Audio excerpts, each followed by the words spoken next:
Jadi Anda tadi apa namanya berpendidikan tentang itu tanpa live, tanpa apapun, Anda dalam waktu 2 bulan bisa menghasilkan 4 sampai 5 miliar. Gitu ya. Itu Anda selama ditahan. Ya.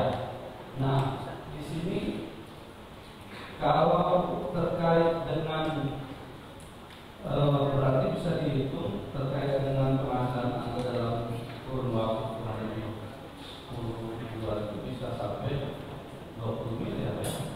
Oke, saya mau tanya begini kepada saya terakhir ya. Anda minta tadi bisa apa diputarkan satu video lagi. Ya. Ini mau diputarkan, nanti Anda kasih tanggapan ya kepada kami. Terima kasih coba.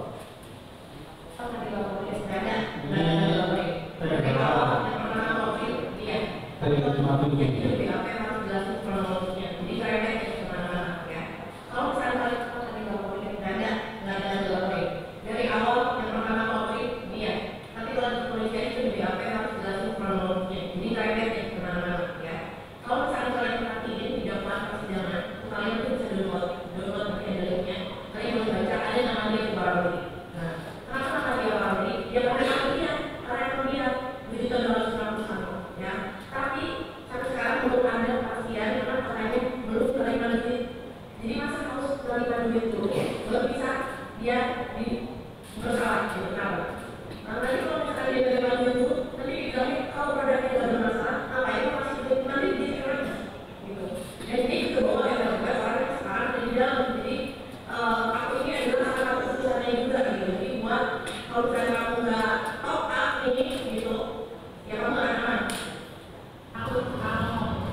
ada komunikasinya, pertanyaan jawaban pertanyaan begitu ya.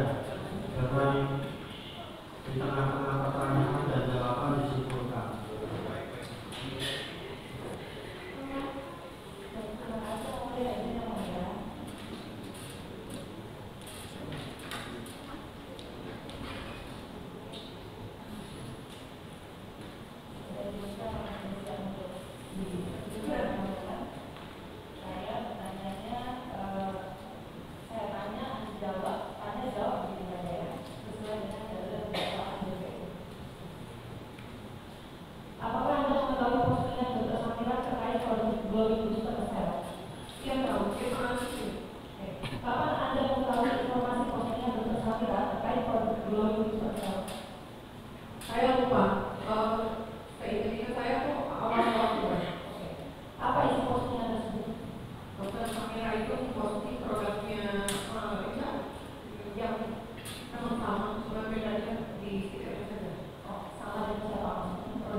Apakah Anda tahu bahwa Dr. Reza mengatakan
Ada, ya, ada. Saya pernah dibayar untuk sekali 3 bulan itu, kalau nggak salah hampir 3 miliar. Brandnya itu saya lupa, tapi ada di rekodnya. Oke. Sebuah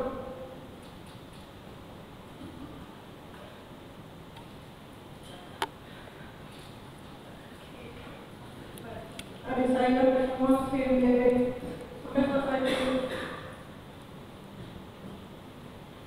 Lepas berjalan tidak terlalu pusing, tapi waktu ada uang sedih, sakit hati, dan lagi ya. Karena saya tidak pernah meninggalkan dari mama ini dengan kasus yang mengada-ngada.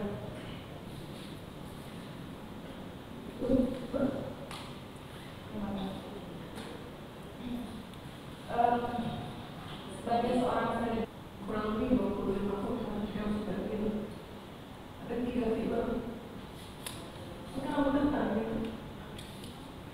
kalau harusnya saya juga mau buat aplikasi itu, series itu juga sudah selesai, sudah rampung. Film apa? Sama saya gayu proses saya. Nanti kalau misalnya itu ada copy and pollution, lalunya saya. Seharusnya Anda mendapat dari pembayaran berapa itu kalau tidak di dalam posisi status hukum sebagai terdakwa? Saya dibayar untuk film tergantung. Kalau misalnya kalau pertama mereka membantu itu sekitar 400 juta.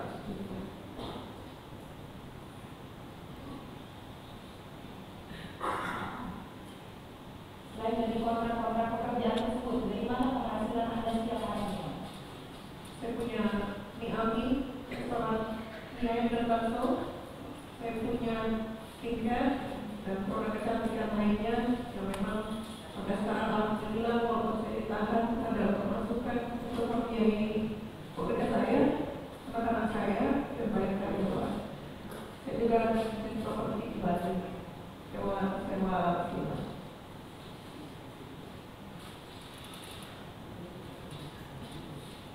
Terkait program logistik service Reza yang direview oleh Dr. Samira, apakah sudah ada korban yang melaporkan ke kepolisian yang diketahui? Yang saya ketahui ada yang melaporkan ke Polda Metro Jaya. Sama, kalau memang kasusnya nggak ada, nggak usah diada-adain. Terima kasih.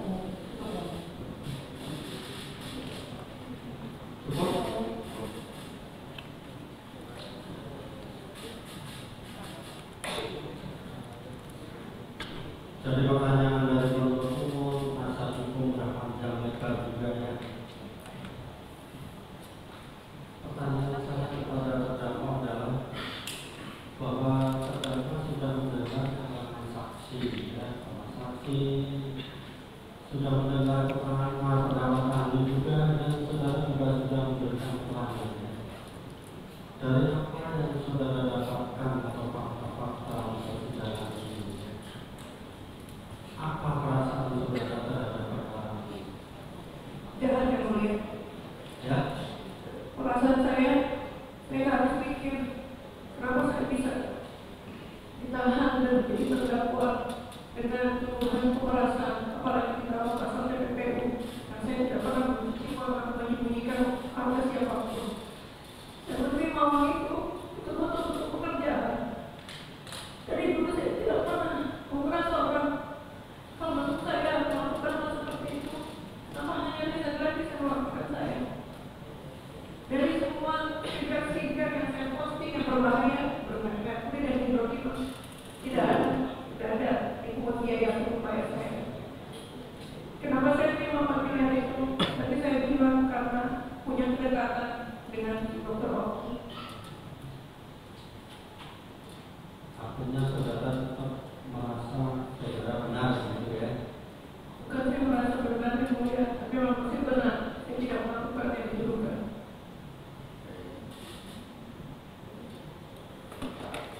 saudara sebelumnya pernah ada kasus hukum?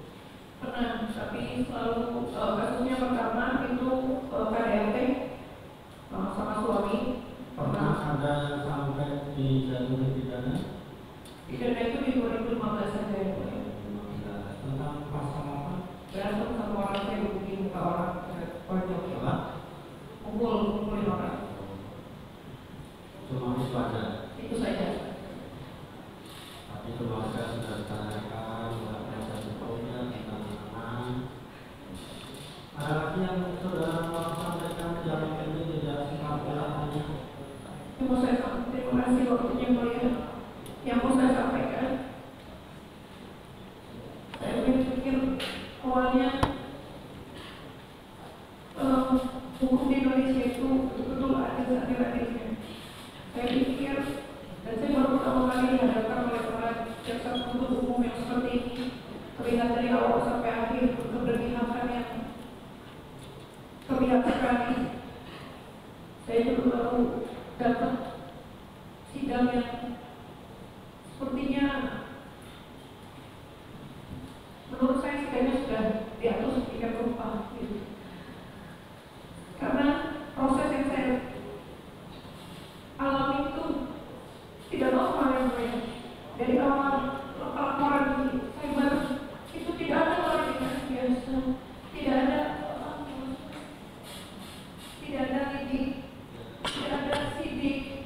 Tiba-tiba saya langsung datang dijadikan saksi pertama, minggu kemudian saya dijadikan tersangka, lalu saya ditahan. Cepat sekali yang mulia. Tidak sampai 1 bulan saya ditersangkakan dan ditahan. Dan banyak sekali yang saya tahu, tapi saya masih menjaga mulut saya mulia. Saya tahu tentang bagaimana prosesnya di Polda, saya tahu bagaimana JPU, tapi saya tidak mau bicara. Lalu saya jawab. Cukup ya mulia. Sebelum ditutup juga perlu majelis sampaikan bahwa majelis sejak awal sudah memberitahukan kepada semua pihak, terdakwa, penasihat hukum, penuntut umum maupun mass media pengunjungnya, bahwa majelis dalam perkara ini tidak ada transaksional. Sejak awal sudah majelis minta, kalau memang ada yang menghubungi majelis silahkan dilaporkan. Jadi sekali lagi saya sampaikan, majelis tidak ada tendensi apapun, tidak ada transaksional. Sejak awal sudah kita ingatkan, manakala ada yang menjanjikan baik dari dalam kita sendiri maupun dari luar, silahkan dilaporkan sejak pertama kita sidang. Sampai sekarang pun kalau memang ada saudara tentang, silahkan dilaporkan. Jadi majelis tidak ada berkepentingan terhadap terdakwa, majelis tidak ada berkepentingan terhadap korban dan semuanya. Kepentingan majelis adalah menjalankan persidangan ini karena jabatan, karena tugas yang diberikan pada pimpinan, dan kita akan menjalankan sebaik-baiknya. Khususnya juga tadi disampaikan kepada majelis penasihat hukum tentang kesehatan terdakwa, majelis juga selalu sudah memenuhi. Dan tentunya kalau memang terdakwa sakit, ya secepatnya permohonan dilengkapi, jangan sampai hanya permohonan surat dokternya tidak, kan begitu ya. Majelis berharap terdakwa sehat sampai nanti diputuskan. Kalau memang sakit silakan, tapi harus ada surat dokter, begitu ya. Jadi, sudah selesai pembahasan terdakwa. Tentunya sesuai jadwal kita tunda hari Kamis depan untuk tuntutan, dan mudah-mudahan